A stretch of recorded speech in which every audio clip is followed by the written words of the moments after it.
Hello, friends, and welcome back to King's Quest 6. We are on a race against the clock to find this beast his beauty. Or else we be cursed ourselves. And if we can go down a screen, we may just be able to start this mission. Come on. You can do it, Prince Alexander. Sierra, how could you do this to me? Yeah, just walk this way. Nope. Alright. Let's shrink the game a bit. Go down. We did it. what an unbelievable opening for this game. Absolutely tremendous. Thank you for joining me, everybody, and thank you for bearing with me as well. All right, now we can leave the island. Because we need to find a beauty. Alexander. And I know just the lady to talk to. It seems the beast himself is fond of roses. I know somebody else who is fond of roses. Hello there, Sing Sing. I hope you are doing well. Before we go talk to our lady friend, let's go see if Jalo's around. Hello? No, he is not. All right. It's always a good idea to poke your head into the bookstore and see if Jalo's around. He always provides information. There she is. The girl with the pearl earring. Looking at the serving girl reminds Alexander of the years he spent as a slave under the evil wizard Mananan. He wishes there was some way he could help her. Maybe we She can. looks very shy and nervous as she tends her roses. Roses, you say? I have just the rose for you. Pardon me, maid. I hope you don't think me forward, but I see that you like roses. I thought you might, perhaps, like a fresh white rose. Alexander can see the conflict in the girl's pretty face as she fights between her distrust of him and her desire for the white rose. The rose wins. Oh, I shouldn't, sir, but it is so lovely. I've never seen a rose of white. It looks so pale and delicate. Wherever did you find one of such a color? There are many hedges of them on the Isle of the Beast, and they grow together like magic. Oh, truly? What an adventure that must be to see them. But I should not speak so, especially to a stranger. Thank you for the rose, though, kind sir. Well, I mean, there's a dude who grows these roses, and maybe you'd like to meet him. I believe this is his. This ring is made of pure, heavy gold and bears an insignia possibly related to Beast's princely past. I mean, you like white roses, but what about this solid gold? Alexander has a thought about the serving girl. He decides to bring up the subject of Beast with her. Let me tell you about the place where the white roses grow. The Isle of the Beast is an enchanted place. There's a path running through a deep forest. The path crosses 3 magic blockades, set to keep all visitors away. At the center lives a tremendous beast. Really? Magic blockades? How exciting!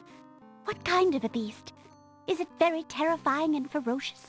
It is a beast that walks on 2 legs and dresses like a prince. It speaks with the voice of a man. A beast that talks and wears clothes? How is that possible? Is the beast magic too? Not magical, enchanted. Beast was once a prince, but a witch trapped him in the form of a beast and set him on the island. There he lives in a castle in the midst of a maze. How terrible. Imagine how lonely he must be. It is a very lonely prospect, isn't it? Oh, I have met him, you see. He is indeed ferocious, but who would not be? He really exists? Oh, how it breaks my heart. If I could, I would tend to such a beast. Such a beast might find comfort in a kind face. Do you not think it so? Oh, I think it's so. I very much think it's so. You would not be afraid of him? Afraid? Maybe at first. But how silly of me to speak so. The roses in this little yard are the only magic I will ever see. I could take you there. In fact, I would owe you my life if you would go. If you truly wish to go. You are serious? I could leave here? Oh, I have always dreamt of leaving. But to actually go... This is the only home I have ever known. Home is a hard place to leave, even if you're unhappy there. But I will go. If I can help him, I must go. Hey, things are working out here. Come with me, fair maiden. Is there nothing you wish to take with you? There is nothing. Then take this ring. It is his. He will be pleased if you would wear it. Why, it's the most beautiful thing I have ever seen. Thank you kindly, sir. Beauty! Where do you think you're going? Her name is even A Beauty. place where roses grow, and to someone who truly needs me. Whoa. I see you wear my ring. You willingly agreed to spend your life here with me? Do you know what that means? Yes, my lord, I do. I have been touched by your story. Pity alone need not sentence you to endure this face. Oh, but it is a gentle face, and kind. You look at me so sweetly and are not repulsed. Oh, by the light of your eyes, my spirit soars. The enchantment! It is broken! I am pleased to have served you, my lord. Oh, she's bummed out. You still wish to stay? What? Speak not such nonsense, Beauty.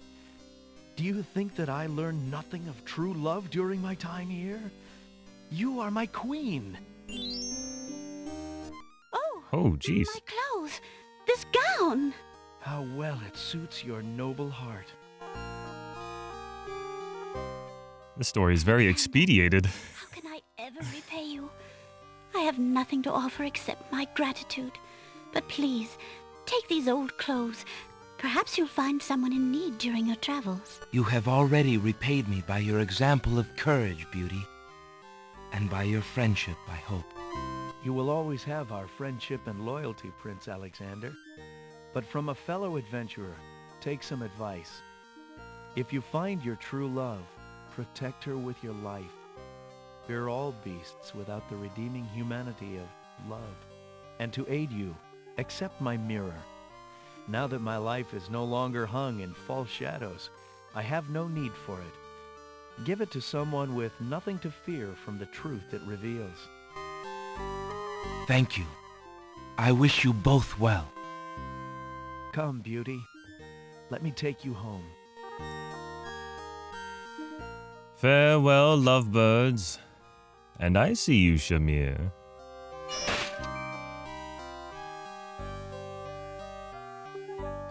All right. What a commentary that she, who was the true beast? The one who looked like a beast, but could be gentle? Or the woman she was originally with who looked like a regular woman, but was quite shrewd?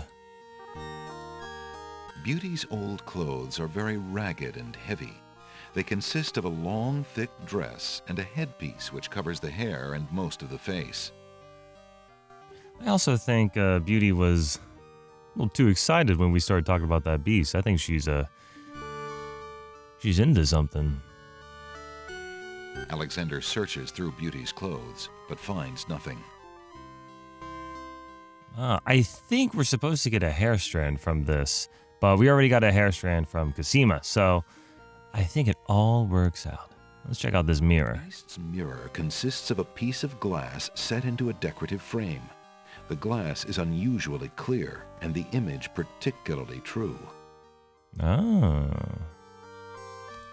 Sounds magical to me. Okay, let's go ahead and give it to a save.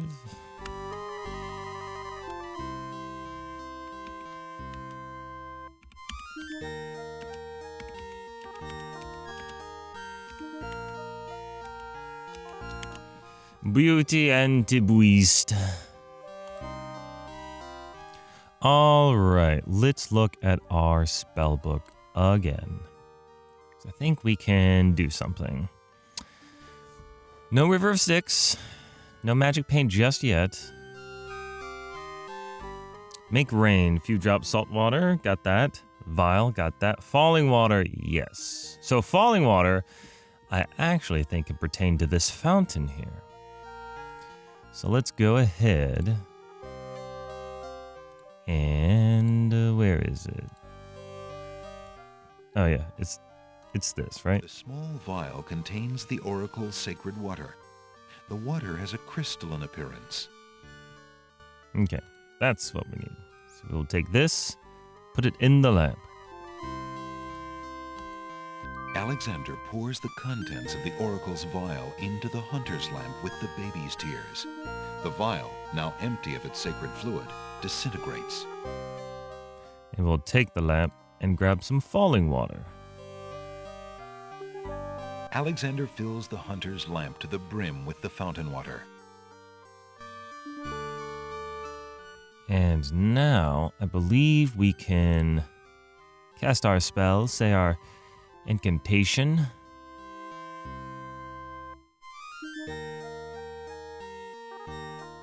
Oh, actually there was a... Okay, first mix salt and sacred waters in a teapot, then add falling water. Speak incantation over teapot to enchant, heat to boiling to activate. Okay, I think it's going well so far. Alexander prepares to enchant the hunter's lamp with the Make Rain spell incantation.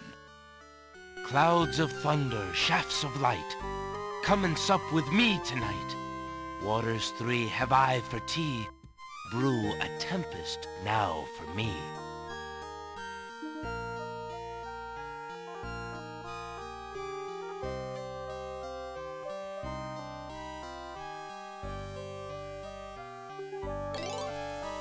The lamp in Alexander's hand gives a little perk.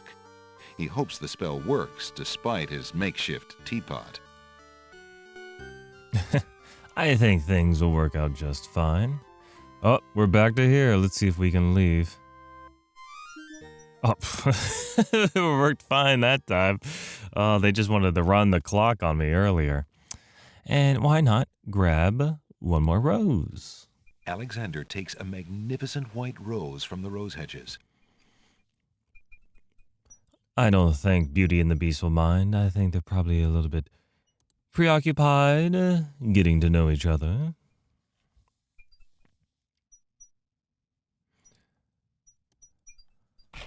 Cross that water one more time. I think that might be everything in the Isle of the Beasts. I think we've completed 2 islands so far. It's pretty exciting.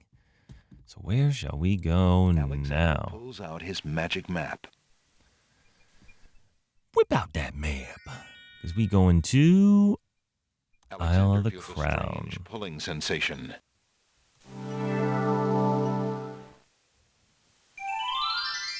I believe we can give one more gift to Cosima, maybe check on Giallo, and maybe, just maybe, perform some shenanigans.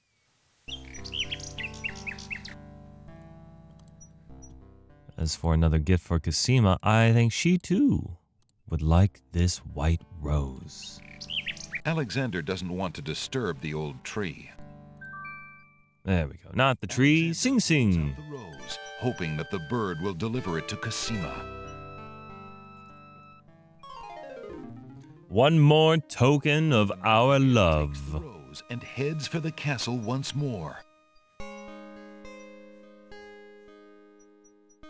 There you are, my lady. How beautiful. It must be from Alexander. How I wish that I could see him with my own eyes, but Abdul will never allow it. He only risks capture by sending me these things, dear to my heart though they are. Fly elsewhere, my pretty friend. Do not endanger Prince Alexander again by taking tokens from his hand. Forgive me, Alexander, and forget me. I cannot return your love, for fear that I shall never leave this castle again. No. No, Cosima. Believe in love. Alexander waits in vain for Cosima's nightingale to return, but the bird does not. Could there be something wrong? Or does Cosima simply not welcome his attentions further? Also, let's not forget that there's one well-trained nightingale.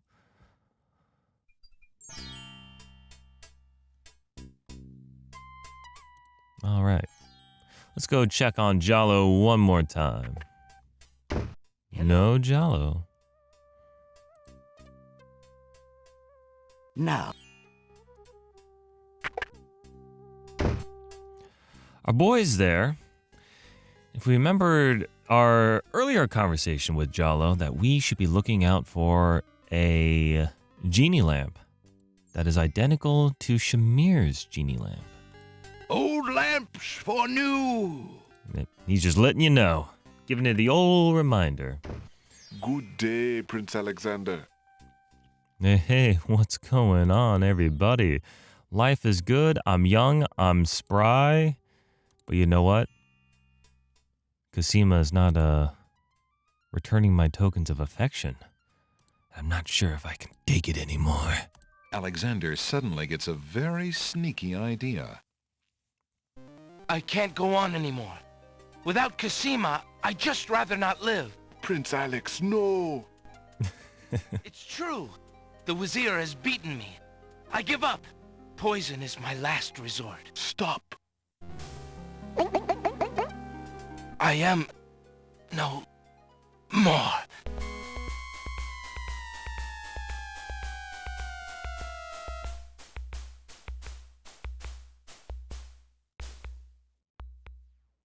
Oh, what a waste. The poor young fool. He's dead. He's dead. Wait until Abdul hears. He'll be so pleased. Do a little jig over his dead body. Wow. I told you not to pop in like that. You can learn. All right, important to note. Everybody else. You gotta look at his genie lamp and remember. I have great news. Well, what is it? Prince Alexander is dead. He killed himself in despair over losing Cosima. What? Are you positive? That young man has proven to be most devious. I saw the whole thing myself, Master. He was really and truly quite dead. If what you say is true, it shall be most convenient. You've spent enough time on that little irritant. We must start thinking about the wedding. Anything, Master? Oh, I do love weddings. Well, we do want you to look your prettiest, don't we? Now, Shamir Shamazel, to the lamp with you.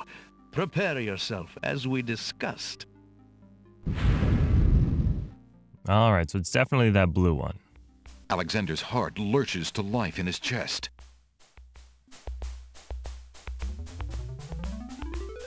Prince Alex, but you were... Sorry, friend.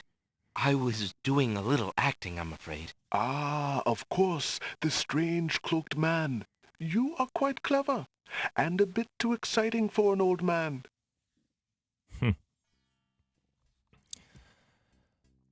Okay. Now that we've fooled the genie Shamir, who's given false information to the evil vizier, We can continue on with our journey, and I don't think we need the tinderbox anymore. Would you mind if I traded this in? Of course, Prince Alex. Please choose something in exchange for the items on the counter. Alexander looks closely at the items on the counter to make his selection. Well, we certainly are working toward the magical paintbrush spell. I think So let's I'd like try the that. painter's brush. Very good, Prince Alex. The painter's brush it is. May your painting go well. Feel free to bring back the brush at any time. Thank you. Hope I've made the right choice there. I don't think we need the tinderbox or the other items. Check out Jalo one more time, just to be safe.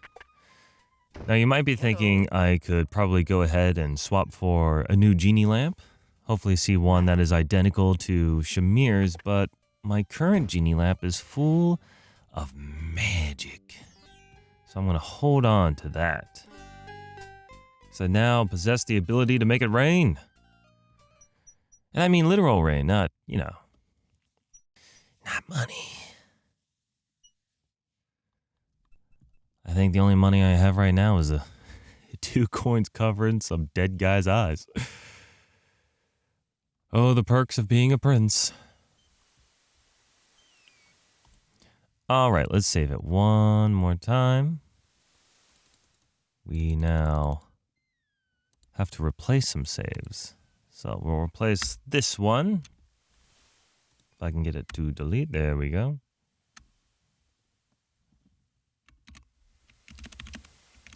Make it rain. So we are going Alexander to the newest island. Isle of the feels a Mists. strange pulling sensation. This is still the island we've probably explored the least. Just quickly went into town, pulled 2 items. But now we have some friends here to greet us. Hello. Gods, did you see that? The man just appeared from nowhere. Perhaps he was sent by the spirits. I see no boat. He is an intruder, no matter how he got here. Grab him! Not again. Look, I'll leave. It's no problem. Let's Alexander's pretty sick of this. He's just like, come on, guys. I got monsters. I got winged ones. Alexander is Genies. fixed at the spectacle before him. Robed figures are gathered around a bonfire. Some mystical ceremony is taking place, but as to its purpose, Alexander has no clue. We found a trespasser on the beach, Archdruid. Uh-oh. Archdruid. Now what has Alexander wandered into? This must be the foreigner we were warned about. Tony J again. Appropriate that he should come during our rain festival. Nice Place hat. him in the sacrificial cage. Wait! I must rescue the princess! There's an ancient druid saying, a man who would save others must first save himself. Alexander is pushed into the confining wicker cage. Oh no, it's turning into the Wicker Man.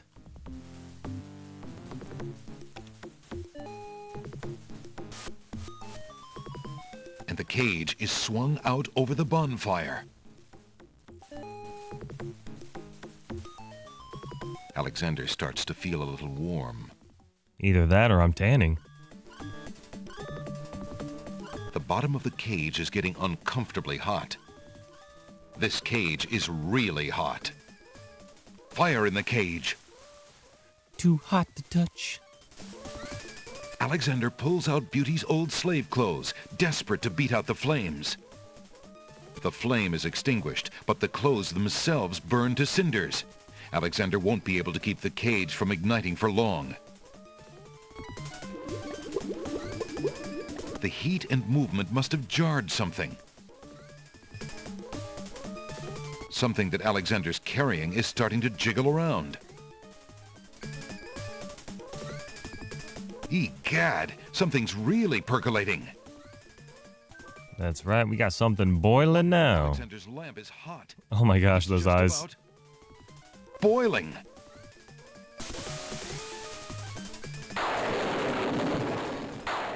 Ooh, Alexander that's feels neat. I like that touch. It starts to rain.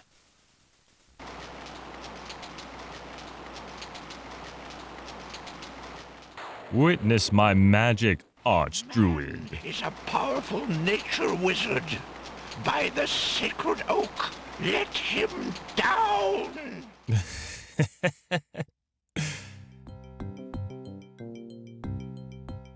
Oh yeah. My thunderstorms may be short, but they're furious. Committee. We've been feeling inhospitable ever since the winged ones stole our sacred miniature oak tree. Besides, Wizir Al-Hazred sent a message that we were to watch out for a highly dangerous foreign assassin. I assume you are the one he meant. I'm sure I'm precisely who he meant. I assure you, I mean to harm no one, unless that person threatens the princess. I'm sorry to have disrupted your ceremony, but I'm running out of time. What is it that you seek?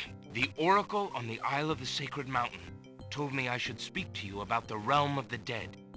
She told me of 2 souls in unrest there that I might be able to free. Free souls in the Realm of the Dead? You're mad!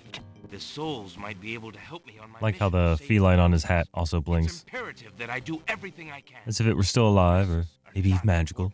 No. And yet getting yourself killed will hardly help the princess. Just a cat chilling on his head. But I will tell you what I know.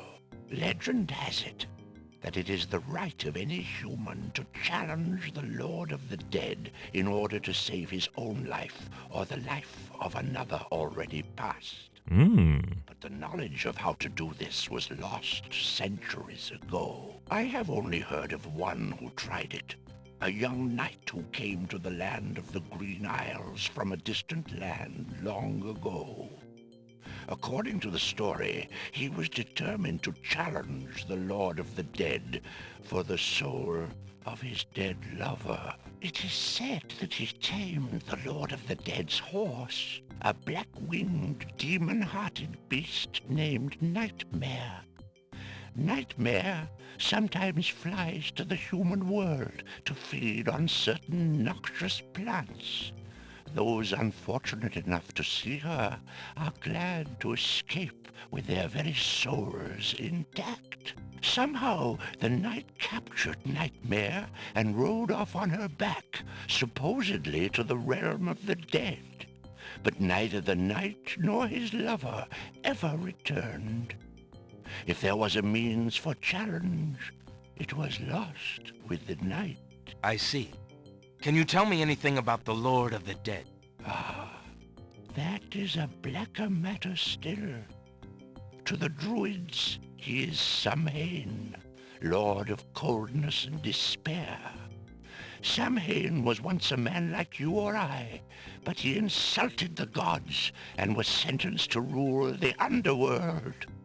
Immortal he is and mateless, robbed of sleep, robbed of movement, robbed of companionship. It is said that he hates all mortals even more for the mortality that he lost. That is all I know. Interesting. I shall remember. Now look how the oak embers of our bonfire still glow hot despite the rain. If you're bent on your course, you'll need courage that's just as impervious to the chill. May your luck last longer than your storm, brave one. May it indeed. Thank you, Archdruid. Are you saying my my thunderstorm ended prematurely? What's going on here? What are you saying? At least he was nice enough to point out that these embers are still burning, because I believe we need that for a spell. So let's look at what we need here. Not this. Not the magic paint just yet. Let's see. Turn the page and turn that page. So we need a skull full of hot oak embers. That's exactly what we need. Sulfur. We got that. A little sneaky. But our rotten egg will suffice here. And a strand of a pure-hearted maiden's hair. Okay, we got that. Bust out that skull. And scoop some up. Alexander scoops up some of the red-hot embers in the ancient human skull. Then yes, eggs have, I guess, trace amounts of sulfur. I kind of remember learning that from when I tried a century egg for the first time, just out of curiosity, just wanted to try it out. Alexander cracks the spoiled egg and dumps it into the skull containing the embers. The spoiled egg hisses as it makes contact with the hot embers. Zounds, the steam. Phew, the smell of sulfur. Actually, I need to make sure I'm doing this correctly. I forgot there's instructions. Add, let's see. Add hair and brimstone to skull of embers in presence of creatures speak incantation. Okay, I think we'll be okay. Then we'll add the hair. Alexander puts the strand of hair into the skull containing the embers and the spoiled egg. All right. Now let's check out our spooky Halloween skull. Alexander is carrying a human skull filled with oak embers, a strand of hair, and a spoiled egg. The embers are glowing hot. A foul, sulfurous-smelling steam rises from the spoiled egg and embers mixture. Alexander, you're still a good guy, right? I mean, carrying that around makes you look pretty suspicious. But I guess we'll find out what we do with it on the next episode. So thank you again, everybody, for joining me on this video, and I hope you keep joining me for the rest of this series. I'm having a great time. I hope you're having a good time, too. Let me know in the comments good things that are happening in your life, or specific moments of these videos that you're enjoying, or maybe some things about King's Quest that I haven't really talked about, haven't discussed, maybe I don't even know about. I'd be happy to hear it. So I'll see you all for the next video. Take care.